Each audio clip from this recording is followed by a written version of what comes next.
नमस्कार मेरे प्यारे प्यारे बच्चों, आपका एक बार फिर से स्वागत है आपके खुद के channel project Y online classes में। और आज की इस वीडियो में हम समझेंगे क्या कि भाई चेंज इन टेम्परेचर, जब किसी केमिकल रिएक्शन में अगर चेंज आता है टेम्परेचर में, तो उस केमिकल रिएक्शन को हम दो पार्टों में बांट देते हैं। कौन कौन से पार्टों में भाई?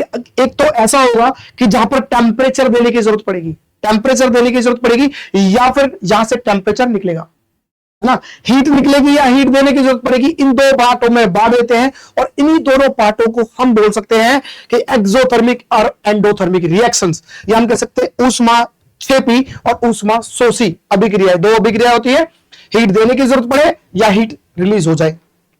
आइए इस वीडियो में समझ लेते हैं इन चीजों को। तो भाई पहले हम जैसे बात कर रहे हैं कि भाई सबसे पहले हमारे सामने है एक्सोथर्मिक रिएक्शन। एक्सोथर्मिक रिएक्शन है क्या?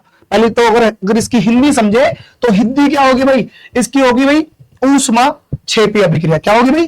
ऊष्माक्षेपी अभिक्रिया। ऊष्माक्षेपी अभिक्रिया।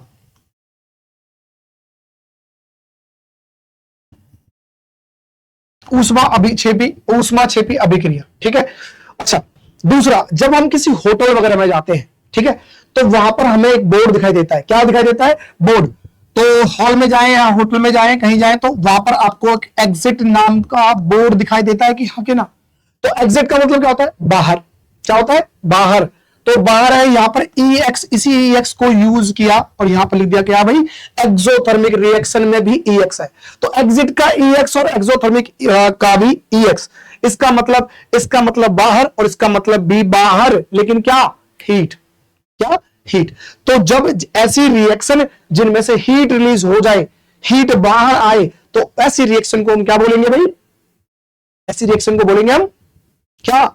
एक्सोथर्मिक रिएक्शन या ऊष्माक्षेपी अभिक्रिया। क्या बात समझ भाई? यहां पर दिखाई दे रहा है कि बीकर है, यहां से हीट निकल रही है, एग्जिट हो रही है, ठीक है। तो आइए देख लेते हैं, समझ लेते हैं। तो सबसे पहले बात करेंगे बर्निंग ऑफ मीथेन, ठीक है, या हम बात करें कंबशन ऑफ फ्यूल। तो कोई भी फ्यूल है भाई, अगर उसे जलाएंगे तो जलाने के बाद क्या होगा? हीट तो देगा ना। डीजल जलाओ, पेट्रोल जलाओ, गैस जलाओ, कोई भी। तो इसमें एग्जांपल ले लेते हैं कौन सा?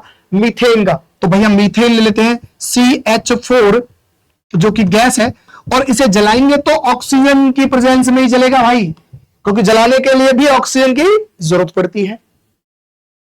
अब प्रोडक्ट कौन कौन से निकलेंगे? तो भाई हमारे पास प्रोडक्ट कौन कौन से निकलेंगे? एक तो निकलेगा CO2 जो कि गैस है, H2O जो कि वो भी गैस है, और साथ में क्या निकलेगा? साथ में निकलेगी एनर्जी, हम कह सकते हैं हीट बोल देते हैं, है ना, हीट, और साथ में निकलेगी लाइट। ठीक, हीट और लाइट बोल सकते हैं। तो ये हमारे पास प्रोडक्ट निकलेंगे। तो हमारे पास क्या है? मीथेन। इसी को हम नेचुरल गैस भी बोल देते हैं बॉस। क्या बोल देते हैं? Natural gas. नेचुरल गैस, प्राकृतिक गैस, प्राकृतिक गैस भी बोल देते हैं। ऑक्सीजन के प्रेजेंस में जलेगी, काम खत्म, ठीक है। बैलेंस करना चाहो देख सकते हो भाई, यहां H4 है, यहां पर दो ये रहे, ठीक है। तो मैं क्या करूंगा भाई? इसे यहां पर 2 से मल्टीप्लाई कर दूंगा, तो ये हो गए H2 हो गए, 4 हो गए। यहां पर मेरे पास C1 है, यहां पर भी C1 है, ऑक्सीजन 2 है, ऑक्सीजन 2 और 2 4 हो गए। अगर इधर 4 हो गए ऑक्सीजन, तो इधर भी 2 से मल्टीप्लाई कर दूंगा, ये इधर 4 ऑक्सीजन हो गए। तो कार्बन 1, ठीक है। हाइड्रोजन 4, इधर भी हाइड्रोजन 4, ठीक है। ऑक्सीजन 4, इधर भी 2 ये रहे और 2 ये रहे, ऑक्सीजन 4। मेरे पास यहां पर हो गई इक्वेशन बैलेंस, काम खत्म, ठीक। अच्छा, अगला देखते हैं। अच्छा, यहां पर क्या देखो, शादी ब्याह में तो जाते होंगे ना, शादी ब्याह पार्टी में चले जाएं तो वहां देखते हो कि बड़ा अच्छा खाना, और जब खाना देखते होंगे तो टूट भी पड़ते होंगे, है ना, टूट तो पड़ते होंगे ना, खाना देखते लार आ जाते होंगे मुंह में। अब खाना तो खा लेते हो, और खाना खाने के बाद कुछ देर बाद जब वो पचता नहीं है, आपने कुछ भी खा लिया, तो आपके बनने लग जाती है एसिडिटी, या घर में कोई ना कोई तो होगा जिसे एसिडिटी बनी होगी। तो एसिडिटी बनने के बाद हम क्या करते हैं? ईनो लाते हैं, पानी में घोलकर पीते हैं, और कुछ देर के बाद कहते हैं ना 6 सेकंड में असर कर देता है। तो कुछ देर बाद क्या होता है? आपको डकार आती है, और डकार आने के बाद आपकी एसिडिटी खत्म। तो है क्या? यही है क्या? Neutralisation reaction. न्यूट्रलाइजेशन रिएक्शन कि जो आपका एसिड बन रहा था ना पेट में, स्टमक में HCl HCl मतलब हाइड्रोक्लोरिक एसिड है, जो नेचुरल तरीके से बन रहा होता है खाने को पचाने के लिए, तो वो ज्यादा बन जाता है तो एसिडिटी हो जाती है। अब उसी को क्या करते थे, न्यूट्रलाइज रिएक्शन के द्वारा कम कर देते हैं हम। न्यूट्रलाइज रिएक्शन के लिए जैसे जैसे भाई HCl बना आपके पेट में, एक्वस फॉर्म में है भाई, ठीक है, आपने क्या करा, सोडियम बाइकार्बोनेट, सोडियम बाइकार्बोनेट जो कि एक्वस फॉर्म में आपने कंज्यूम कर लिया। अब HCl एसिड है, ये क्या है भाई, एसिड, ध्यान देना भाई, ये क्या है, एसिड है, और ये क्या है हमारे पास सोडियम बाइकार्बोनेट, या हम कह सकते हैं मेटल कार्बोनेट है। क्या है, मेटल बाइकार्बोनेट।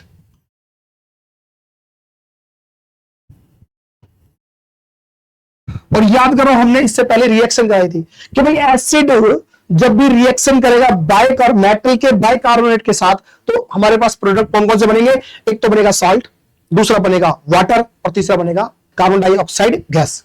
ठीक, तो हमारे पास प्रोडक्ट बनेंगे भाई यहां पर कौन कौन से बनेंगे, तो एक तो बनेगा पहले तो NaCl जो कि एक्वस फॉर्म में होगा, डन, ये नमक बन गया।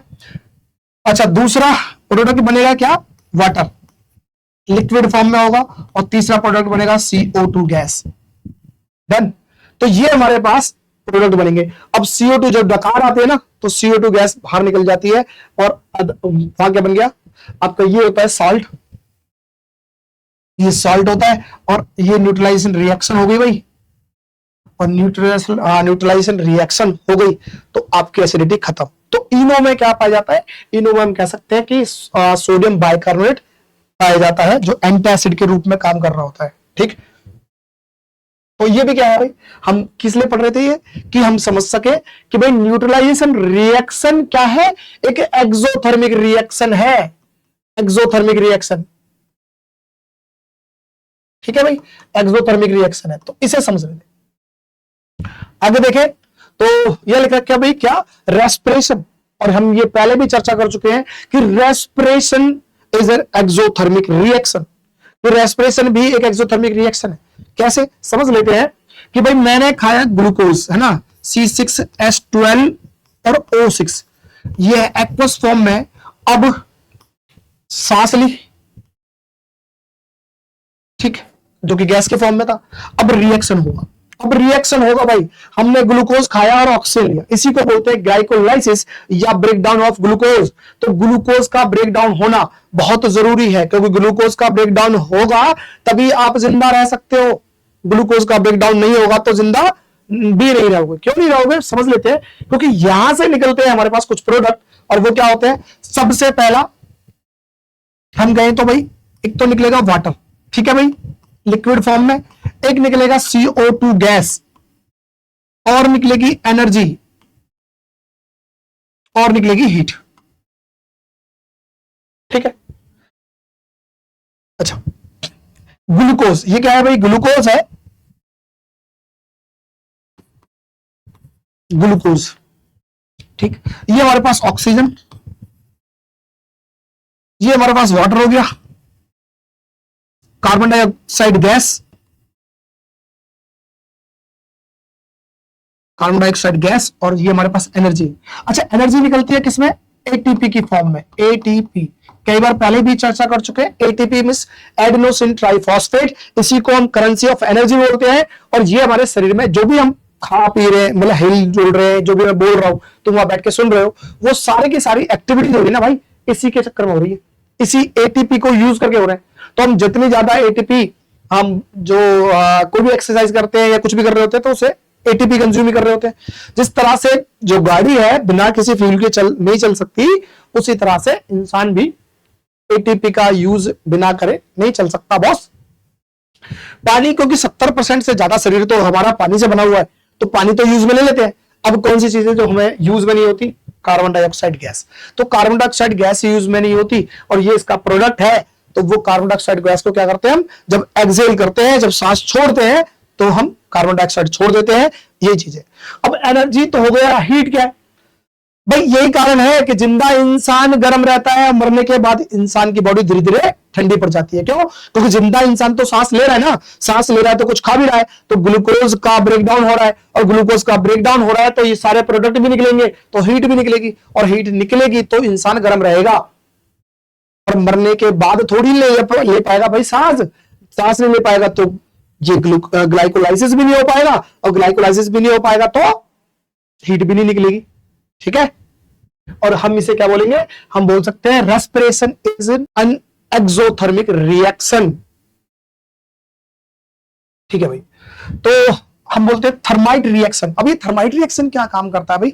थर्माइट रिएक्शन को समझ लेते हैं। थर्माइट रिएक्शन पहले तो काम क्या आता है?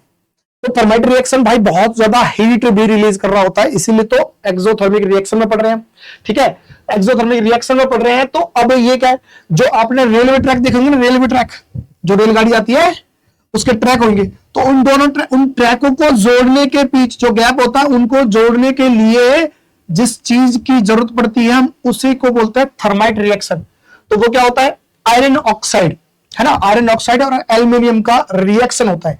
आयरन कौन सा भाई? ये मिलते हैं, फेरिक ऑक्साइड बोल सकते हैं हम इसे। फेरिक ऑक्साइड क्या होता है? सॉलिड होता है। ठीक है भाई? और एल्यूमिनियम ये क्या होता है? ये भी सॉलिड होता है। जब रिएक्शन होगी तो बहुत ज्यादा हीट होती है, बहुत ज्यादा एक्सोथर्मिक रिएक्शन होती है, तो यहां पर क्या बन जाएगा भाई? एक तो बन जाएगा ये आयरन, ये हो जाएगा लिक्विड फॉर्म में, और हमारे पास क्या बन जाएगा भाई? हमारे पास बन जाएगा एल्यूमिनियम ऑक्साइड, और ये क्या बन जाएगा? ये बन जाएगा सॉलिड फॉर्म। ठीक है? ये रिएक्शन है। अब इसी को हम क्या बोल सकते हैं? या तो हम फेरिक ऑक्साइड बोलते हैं, या हम बोल सकते हैं क्या? आयरन क्या बोल सकते हैं? फेरिक ऑक्साइड, या हम बोल सकते हैं इसे आयरन 3 ऑक्साइड। ठीक है? ये मेरे पास एल्यूमिनियम है, एल्यूमिनियम, और ये मेरे पास आयरन, और ये मेरे पास एल्यूमिनियम ऑक्साइड है।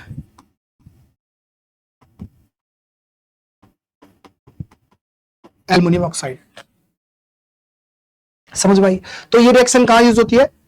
मोस्टली यूज होती है आपके जो रेलवे ट्रैक्स होते हैं, रेल की पटरियां होती है ना, उन पटरियों के गैप को जोड़ने में काम आती है। समझ में आ गई बात? Exothermic reaction.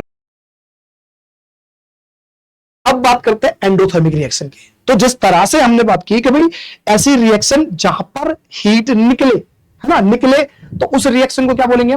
उस रिएक्शन को हम बोलेंगे एक्सोथर्मिक रिएक्शन। और ऐसी रिएक्शन जहां पर हीट देने की जरूरत पड़े तो उस रिएक्शन को क्या बोलेंगे? एंडोथर्मिक रिएक्शन, या अगर हिंदी में बात करें तो उसे बोलेंगे ऊष्मा शोषी अभिक्रिया।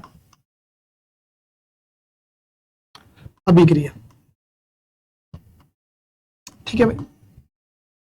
तो जिस बोर्ड पर आपने पढ़ा था एग्जिट, तो जब उस हॉल में एंट्री करी होगी तो भाई आपको एक एंट्री का बोर्ड भी दिखाई दिया होगा, नहीं दिया होगा? एंट्री का बोर्ड भी दिखाई दिया होगा। तो अब समझ लेना, ये एंट्री का बोर्ड था ना, इसमें EN था, तो यहां पर भी EN है। एंट्री का मतलब होता है अंदर जाना, और एंडोथर्मिक का भी मतलब अंदर जाना। क्या? हीट का अंदर जाना। तो हीट का जब अंदर जाना होता है तब हम बोलते हैं एंडोथर्मिक रिएक्शन।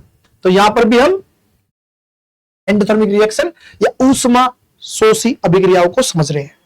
तो पहले हम समझते हैं फोटोसिंथेसिस। फोटोसिंथेसिस क्या है भाई? इसी को बोलते हैं प्रकाश संश्लेषण, हिंदी में, है ना, प्रकाश संश्लेषण की अभिक्रिया।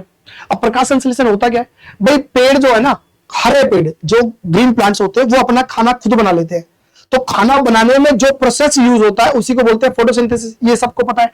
तो अब मान लेते हैं ये मेरा पेड़, ठीक है, अब ये क्या कर रहा है? मान लो इसकी पत्ती है, यहां पर जड़ें। तो आपसे कई बार क्वेश्चन पूछ लिया जाता है कि फोटोसिंथेसिस में रॉ मटेरियल कौन सा यूज होता है और वो कहां कहां से मिलता है।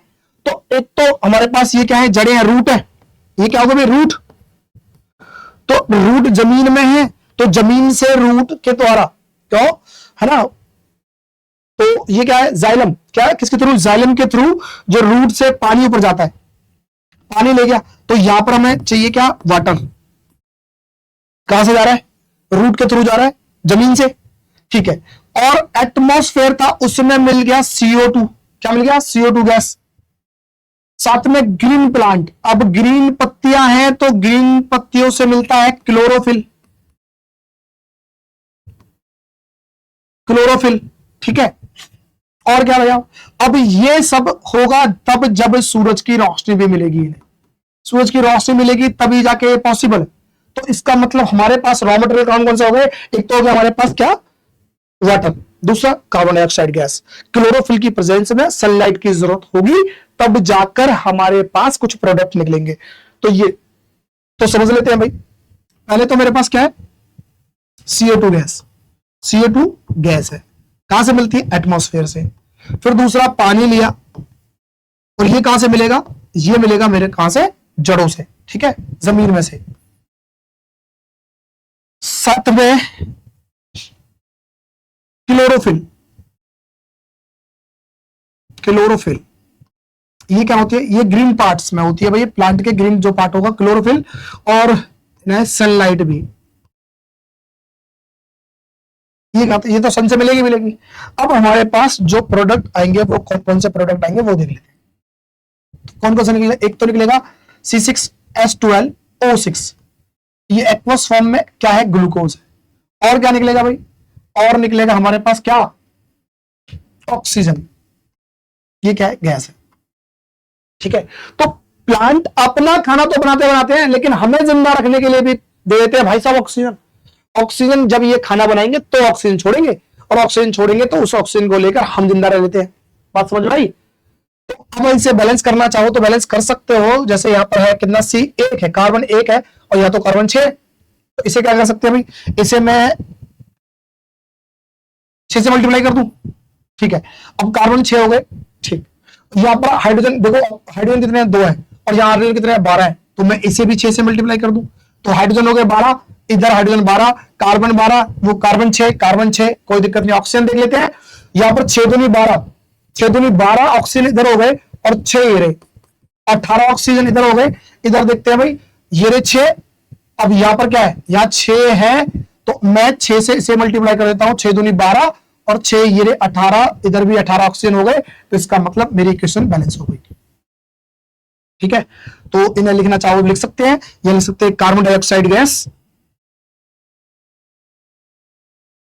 कार्बन डाइऑक्साइड गैस, ठीक है, ये बन गया वाटर, और ये मेरे पास है ग्लूकोज, और ये मेरे पास हो गया क्या, ये मेरे पास ऑक्सीजन, ठीक है भाई। ये मेरे पास क्या है, ये एक एंडोथर्मिक रिएक्शन है। क्यों एंडोथर्मिक रिएक्शन है, क्योंकि सनलाइट से, जो सूरज से सनलाइट आ रही है ना भाई, उसी को तो ऑब्जर्व करके बना रहे हैं ये अपना खाना। चलो फिर बात करते हैं dissolution of ammonium nitrate in water. Simple सी बात है, अमोनियम नाइट्रेट को पानी में डिसॉल्व कर देना, वो भी क्या है, एंडोथर्मिक रिएक्शन है, समझ लेना। जैसे मैंने लिया क्या, अमोनियम नाइट्रेट NH4 और नाइट्रेट NO3, ये लिया, क्या था, सॉलिड फॉर्म में था। अब इसे हमने क्या, पानी में डाल दिया, और अब ये क्या होगा, एक तो बनेगा अमोनियम आयन जो कि एक्वस फॉर्म में होगा, और दूसरा बनेगा क्या, नाइट्रेट आयन, ये भी एक्वस फॉर्म में होगा, ठीक है भाई। तो अमोनियम नाइट्रेट का पानी में घुल जाना, उसी को बोलेंगे हम। और जब पानी में डालते हैं ना, डिसॉल्व करते हैं, तो हमारे पास अमोनियम और नाइट्रेट के आयन के रूप में मिल जाते हैं, और ये भी क्या है, एंडोथर्मिक रिएक्शन ही है, समझ में आया। तो हम इसे लिख सकते हैं अमोनियम नाइट्रेट,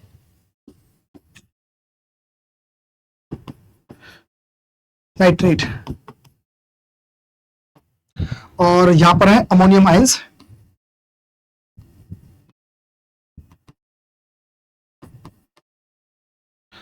और यहां पर है नाइट्रेट आयंस, ठीक है। बैलेंस करने की कोई जरूरत नहीं है, क्योंकि ऑलरेडी ये बैलेंस्ड है, कुछ नहीं करना। फिर देखते हैं भाई thermal decomposition of calcium carbonate. अब ध्यान देना भाई, थर्मल डिकम्पोजिशन, अब यहां पर है थर्मल डिकम्पोजिशन। अच्छा, डिकम्पोजिशन जितने भी होंगे ना, all decomposition reactions are exothermic reactions, जितने भी डिकम्पोजिशन रिएक्शन, डिकम्पोजिशन को हिंदी में क्या बोलते हैं, वियोजन अभिक्रिया, जितने भी वियोजन अभिक्रिया होंगी ना, सारी की सारी क्या होंगी, ये होंगी सारी की सारी exothermic endothermic reaction, sorry endothermic reaction या ऊष्मा शोषी अभिक्रिया है। अब ये है क्या, थर्मल। अच्छा, डिकम्पोजिशन रिएक्शन में हम पढ़ेंगे कि भाई डिकम्पोजिशन रिएक्शन तीन तरह से होता है, या तो उसे सनलाइट में रख दो तो उसे बोलते हैं फोटोलाइटिक, है ना, या फिर हम उसे क्या कर सकते हैं, हीट दे दो तो इसे बोलते हैं हम थर्मोलाइटिक, और या फिर उसे इलेक्ट्रिसिटी से तोड़ दो, इलेक्ट्रिसिटी का बोलते हैं इलेक्ट्रोलाइटिक। तो इन तीनों पार्टों में जो कि हम पढ़ेंगे डिकम्पोजिशन रिएक्शन आएगा तब। फिलहाल यहां पर क्या है, thermal decomposition reaction of calcium carbonate, पहले भी कई बार चर्चा कर चुके हैं तो समझ लेते हैं। कैल्शियम कार्बोनेट CaCO3 जो कि क्या है, सॉलिड फॉर्म में है। अब हम इसे हीट देंगे और हीट देने के बाद ये टूट क्या जाएगा, कैल्शियम ऑक्साइड में।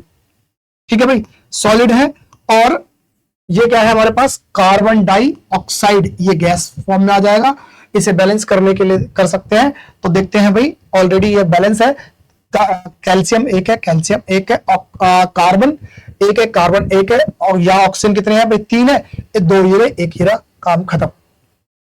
इसे कुछ करने की जरूरत नहीं है, बस इतना समझना है कि डिकम्पोजिशन रिएक्शन आएगी तो आप समझ लेना कि वो एंडोथर्मिक रिएक्शन है बॉस। इलेक्ट्रोलाइसिस ऑफ वाटर, अभी मैंने समझाया भाई, चाहे वो डिकम्पोजिशन रिएक्शन का ही पार्ट है, हमने कहा था पहले फोटोलाइटिक हो सकता है, वो थर्मोलाइटिक हो सकता है, वो इलेक्ट्रोलाइटिक हो सकता है ना। तो ये भी इलेक्ट्रोलाइसिस ऑफ वाटर है, मतलब कि इलेक्ट्रिसिटी देकर किसी पानी को तोड़ देना। तो कैसे तोड़ेंगे समझ लेते हैं। पहली बात तो जैसी हमने बात करी भाई, क्या है, डिकम्पोजिशन रिएक्शन का एक पार्ट है, तो पानी है भाई, वाटर ले लेते हैं लिक्विड फॉर्म में। अब इसे हम इलेक्ट्रिसिटी देकर तोड़ रहे हैं भाई,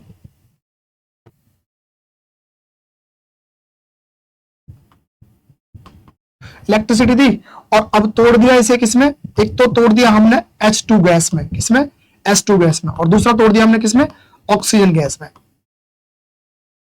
बैलेंस करना चाहो तो बैलेंस कर सकते हैं, कैसे भाई, यहाँ हाइड्रोजन 2 है, हाइड्रोजन 2 है, ऑक्सीजन 2 है, ऑक्सीजन 1 है, 2 से मल्टीप्लाई कर दूंगा, इधर हो गया, लेकिन यहाँ पे 2 से मल्टीप्लाई करना पड़ेगा, काम खत्म। तो ये इलेक्ट्रोलाइसिस ऑफ वाटर है, पानी को इलेक्ट्रिसिटी देकर तोड़ देना, हम समझेंगे इसको। और भी ये क्योंकि एक्टिविटी है तो समझेंगे, डिकम्पोजिशन रिएक्शन आएगा तब वहां समझ लेंगे, है ना।